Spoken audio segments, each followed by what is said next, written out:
Welcome to Bills by the Numbers, presented by FanDuel. Make every moment more. Coming up, Buffalo is second in the league in scoring.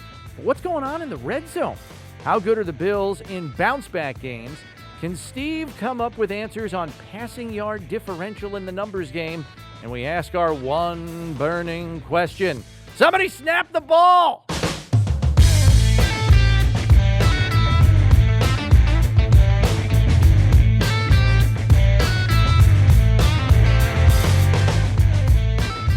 All right, thanks for joining us here on Bills by the Numbers, presented by FanDuel. Make every moment more. Bills Wall of Famer Steve Tasker and Bills insider Chris Brown with you. And Steve, we begin with the Bills' point-scoring potential.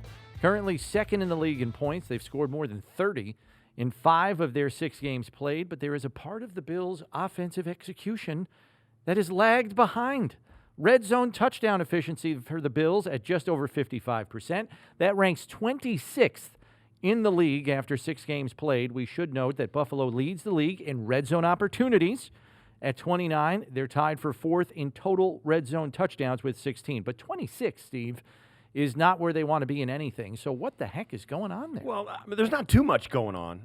They're getting down. They're moving the ball all over everybody. They're getting down, and they've got more opportunities than anybody. And you're right. I think one of the things is, and I think at times they've started to rely a little too much on Josh Allen. And teams are starting to focus so much on him and his play down there. I think that's been one thing that has really dropped their percentages a little bit from last year. I think the Bills use him so much as a running threat, and certainly that's huge down there. Yep. But I think they've they've stopped doing that a little bit. Even though, forget the fourth down attempt in Tennessee where they didn't get it, lost the game because of it, because they couldn't convert that. Yep. I think they have started to let Josh play a little bit like other quarterbacks, where he sits back there, tries to find a guy, or hands the football off. I do think the fact that the Bills don't depend on their running backs much down in the red zone, I think if they did a little bit more of that and added another running threat other than Josh Allen, it would help them a little bit down there.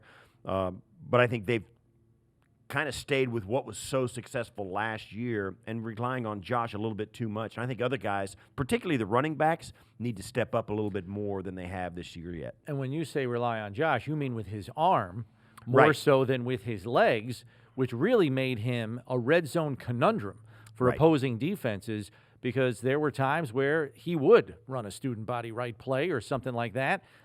There'd be other times he'd drop, take a quarterback draw, and run it into the end zone if the field opened up. And I thought that Brian Daboll did a fantastic job last year of spreading out defenses horizontally, which afforded Josh those options to tuck it and run, because he spread the field out, pulled linebackers out of the middle of the field to go cover a running back in a 5-wide look. You know, it's 11 personnel, but they're empty backfield.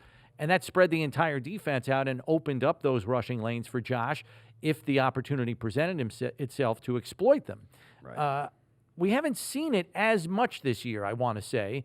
Not 100% sure why. It could be opponent-based, matchup-based, etc. But I'm curious to see where it goes from here. As you referenced, Steve, last week, the Bills' offense went 2 of 5 in the red zone against the Titans. You could argue it cost them a game, or the game. In half of their games this season, they have converted less than 50% of their red zone possessions with touchdowns in the red zone. Their best outing, 4 for 4 showing against the Dolphins in week 2. And I'll remind everybody, there was tough running in that game by Zach Moss. They ran it in the red zone against the Dolphins. Yeah. So far this season, Zach Moss has taken almost 40% of the team's red zone carries with a total of 17 rushes for 51 yards. That's an average of 3 yards a carry, which may not wow you, but it's harder to run down there. Josh has taken just under 35% of the carries in the red zone, 16 for 53, an average of 3.3 per carry. A negligible difference there. Devin Singletary just over 18% of the workload down there. He's averaging 4.1 yards per carry, 8 rushes for 53 yards. First, why don't we explain why it is critically important to be able to run the ball down there in the red zone? It's about creating space behind that defensive front. You got to have throwing lanes. If you want to throw the football down there, you've got to make the defense pack it in now. And they don't have to, because the field becomes short And And less space. it becomes the space is horizontal rather than vertical for the first time on a football field. You start back in your own end, you've got 99 yards of field to stretch vertically. But when you get down in the red zone, the field becomes wide and shallow rather than long and narrow. So that's one thing. And when you can run the football, it forces the defense to come in close to the ball before it's snapped and bear up. One of the things that the stats you didn't mention, Josh has got 2 rushing touchdowns this year so far. Usually he's got like 5 or 6 at this point, right? I mean, they use him down there a lot more. They are really asking Josh to dissect the defense with his arm. Think of the Kansas City game when he rifled one through to Emmanuel Sanders. They're late in the game. They really kind of put that one out of reach. They're really starting to turn into a more, I don't know, middle of the road or more NFL-like other teams where they've got a quarterback that can sling it, not so much a runner. And I think that's one of the things. Listen, we don't want to push Josh down there because it's hard to avoid contact when you're in the red zone. Yeah. Out in the regular field, let him run because he can always slide or do that. You can't do that in the red zone. It's a collision at the goal line almost every time if you're going to run down there. And they're asking Josh to do that, I think, less. And they're not asking Moss and Singletary to do it more. Well, yeah, that to me is the quintessential give and take there. All right, you're going to have Josh run it less down there. Maybe you don't want to expose him to some monster hits, as you indicated. There's less space down there to avoid those hits. But it seems like they have not asked Moss or Singletary to pick up the slack for the rushes that Josh is not making. So there has to be some kind of give and take there, or maybe a better give and take there, because all these figures in terms of rushing, they're not terrible. I mean, 4.1 yards per carry in the red zone, that's good for Singletary. Even 3 yards a carry in the red zone is not horrible because the averages go down there because of a lot of the things you just mentioned. There's less space. But I think there's got to be a run game there to at least entice the linebackers to suck up and get closer to the line so you can then throw behind them if you can run it effectively down there. It's kind of one of those things that we saw with Derrick Henry. They had the linebackers so convinced they were going to keep giving him the ball in the fourth quarter, they get sucked up, and all of a sudden A.J. Brown is catching passes behind them at the second level and moving the sticks that way. I think the Bills have to take that kind of an approach in the red zone to afford Josh more opportunities at that second level behind the linebackers by sucking them up to the line of scrimmage because they think, oh, here comes Moss between the tackles. Does that make sense? Yes, that's exactly right. And I think when you get down to the red zone, the threat of we've seen it play out over the course of this era in the NFL. If you have a real threat to run the football in the red zone, it's a big, big problem for defenses. So everybody's trying to manufacture that threat so that the defense can be manipulated to throw it as well. Yeah. So that's where the Bills are right now. That threat has been Josh Allen, and now, for whatever reason, I don't think he's that same threat because I don't think the Bills are willing to put him in that position because they move the ball so well. They're going to be a red zone juggernaut because they're going to get so many opportunities. Yeah. They're already leading the league in scoring and all that. Their efficiency isn't what it should be, but their opportunities are multiple. So they're winning with quantity and not necessarily quantity. So let me run these numbers by you. Josh Allen passing in the red zone this season, 28 of 49, a 57% completion rate, 10 touchdowns, no interceptions. That's good in terms of decision-making. His 57% completion percentage ranks 21st in the NFL among starting QBs. Last season, 67% completion rate in the red zone. He ranked 10th. Buffalo was 12th last year in red zone efficiency, 61%. In 2019, they were 18th at 56%, which is kind of right where they are now. I can't believe I'm suggesting this, but Allen and his receivers, do they have to raise their level of consistency when it comes to finishing down there by the way the numbers look, or do they need more balanced play calling and we go back to the run game again? I don't think it's about the skill players. I think it's about the guys up front. Okay. I think it's about the guys up front. Giving him time or winning at the line of scrimmage? Or both. I mean, that's what it is. Yeah. If you're going to throw it, you got to give him – it's just like in the regular – the ball's going to come out a little faster because the field, you don't have to wait for routes to develop. But if you can't run it down there effectively and win the line of scrimmage, You're limited. You're limited. Yeah. You can't run your offense. You can't threaten them with play calling or play selection that they know you can't execute against their defensive front. So I think that's the crux of the issue right now is they need to win more at the line of scrimmage up front, down close, than they've been able to do. And let's give it credit. Titans are a really good front. The Pittsburgh Steelers are a very good front. Even Washington, the football team, is a really good front. So when you get down close, they were so good they forced a lineup change. Right. So they've played some defensive fronts that they have not been able to dominate or at least control even when they get down close. So that'll skew the percentages against you, even though you're moving the football really well out in the field. And if that offensive line is lagging in terms of consistency of performance, as you suggest down there in the red zone, my suggestion of going empty down there becomes moot, because if you don't believe those 5 guys can hold up, you can't empty the backfield. You need to leave somebody in there to protect and pick up blitzers, because opposing defenses down there are more apt to blitz because they know the ball's coming out faster. They got to get home faster, or at least disrupt it faster. Well, they don't have to worry about the lid getting taken off the defense and getting beat deep. But here's the thing: it's you said it.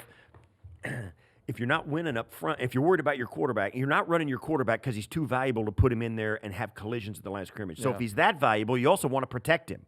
So you don't want to go empty. Back to pass. You don't want to empty because they'll just send 6 guys instead of 5, and you're right back to square one where your quarterback's going to get whacked before he can get rid of the football. Yeah. So it's when you start protecting your quarterback at all costs, you start giving up concessions to the defense. If they want to send one more than you've got in the backfield, he's going to get hit or he's going to go down.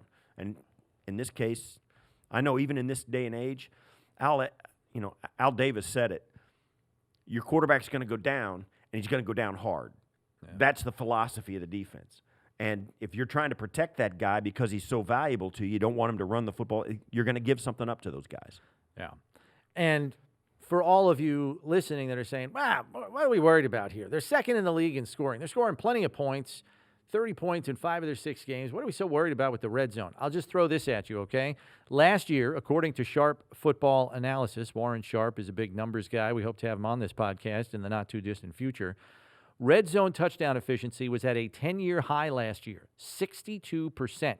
Taking it a step further, 74% of all touchdowns have been scored in the red zone in the past 10 years. Simply put, you've got to finish on the other side of the goal line when you're inside the opponent's 20-yard line, knowing that 3/4 of the points in this league are scored down there in the form of touchdowns. Okay, time now for the numbers game, where we quiz Steve on a statistical category or a top 10 list and see how well he can do in coming up with answers.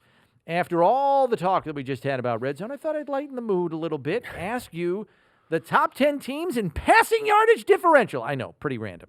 The top 10 teams who have the widest margin, Steve, of yards between their own passing yards and the defensive passing and the passing yards of their opponents. Right. So here we go. Let's fire it up. You're looking for high-efficiency passing teams who also have pretty good pass defenses. That's probably the best way to get here. And I'll say this, too. It has to do, if I knew it, their opponents that they've matched up with as well. Well, yeah. Who can't throw. Favorable schedules here through the first 6 games. Top 10 teams in passing yardage I'm going to say differential. Buffalo. Buffalo is number 1, Steve. That is the number 1 Imagine answer that. on the board. 602 is their passing yardage differential. 602 I will say yards. Los Angeles Rams. The Rams are on the list at number 8. Correct. 2 for 2, Steve. Out of the gate. Chargers are on the list. Number 3. 486. Plus 486. Green Bay. Green Bay is in at number 10. Plus 165. 4 for 4. You are on fire. I'm kicking ass and taking names right now. Here we go. I will say Arizona. Arizona's number 5. Plus 345. What numbers do I have? 1. You have number 1, 3. number 3, number 5, number 8, and number 10. All right. I will say halfway there. Baltimore. Baltimore is not on this. See, I knew that was a reach. All right. I'll say differential. Oh, Kansas City. Kansas City is number 9, only plus 187. Really? Think about this. Kansas City is plus 187. The Bills are plus 602. 100 yards a game. We're okay. New Orleans. New Orleans is not on this list. Struggling with All right. Mr. Winston. Tampa Bay. Tampa Bay is number 4, plus 359.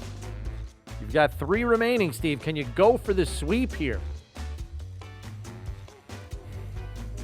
2 of these are kind of under the radar. I wouldn't anticipate you guessing these. So they are 2 of the harder ones. I will say. Like if somebody asked me which would be the last one Steve would guess, 2 of these are here. So New England. not New England. Dallas. Not Dallas. Really? I was surprised. I was very surprised by that. They give up yards, just not a lot of points. Minnesota. Dallas. Minnesota. 336, correct. Number 6 on the list. So you I got have 2 number left. 7 left, and the team that is right behind the Bills at number 2. But these are the 2 most surprising teams that I found on this top 10 list of passing yardage differential. Vegas. Las Vegas is number 2. Very good, Steve. Plus 496. How about that? I didn't realize that was a shot play for me. I'm glad I got it. All right, last one, and it's number what? Number 7. Come on, you can do this. I have faith in you. 9 out of 10, Steve. Run the table. Come on. The Cincinnati Bengals. It is not the Cincinnati Bengals. That's an excellent guess, though, because their defense is better than I think people are giving them credit Yeah. for. Oh. And Joe Burrow's throwing. He's got 2 passing touchdowns in all 6 games this year. It's got to be a team like Pittsburgh. Not Pittsburgh. It's an NFC team. All right.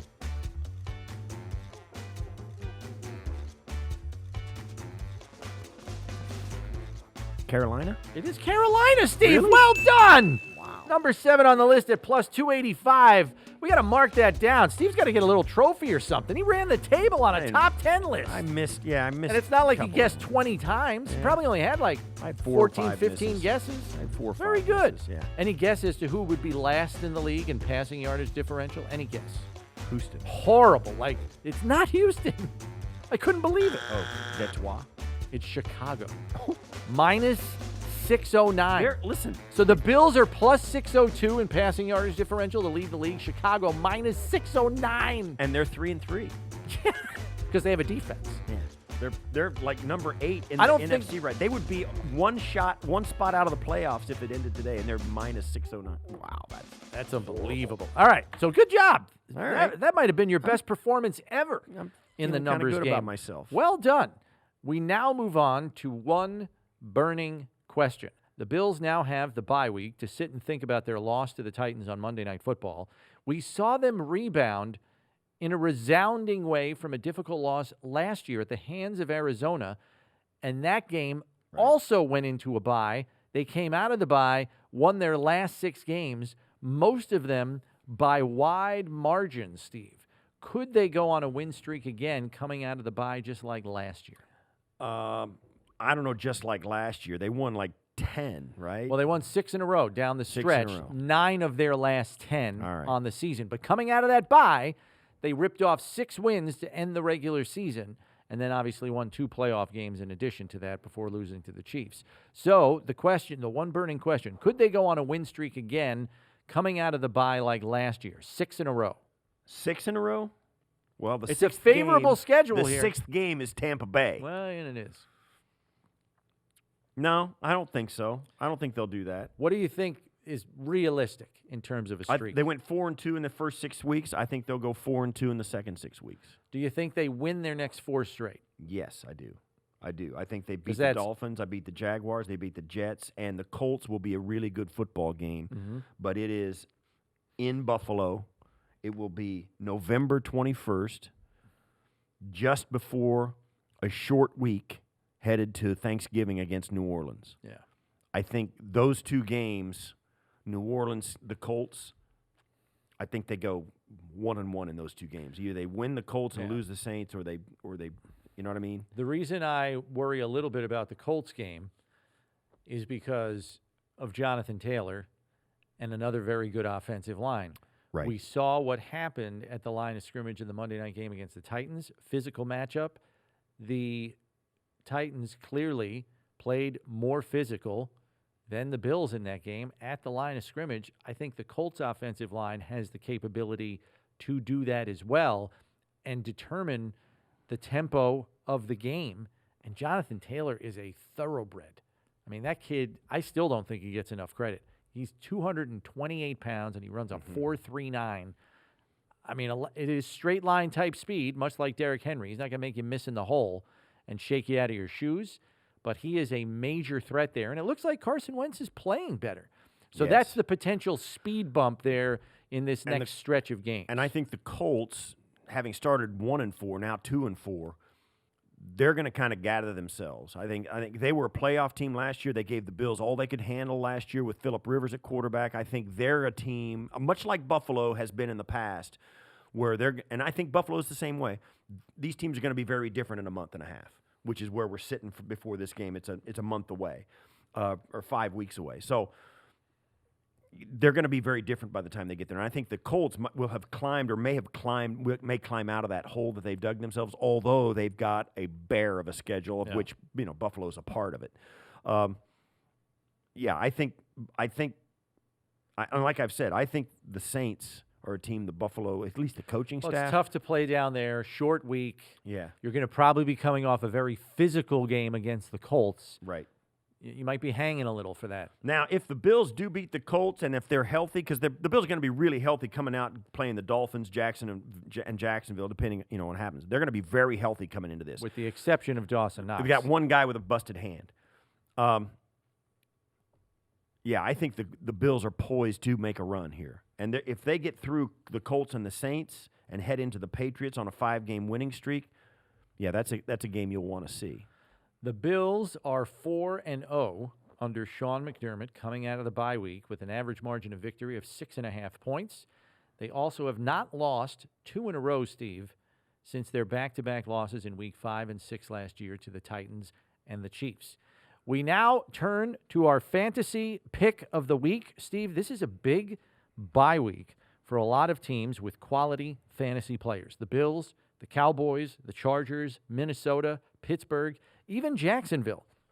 So who do you turn to in order to get a roster hole filled? FanDuel, of course, who are experts in both daily and weekly fantasy. So I'm going to go, Steve, with Mecole Hardman from Kansas City. I know he's on rosters in some deeper leagues, but he hasn't shown he can provide reliable production until recently. And the reason why is because Tyreek Hill and Travis Kelce, they carry the load there in the passing game. But if you need a flex player option, he has been trending up. Last 2 weeks, 17 targets, 13 receptions, 138 yards. So he is my waiver wire pickup of the week. Who do you have, Steve? Tight end Zach Ertz. Really? The Arizona Cardinals just picked him up. They'll want to see if he can play for them, and they're playing the Houston Texans. Oof.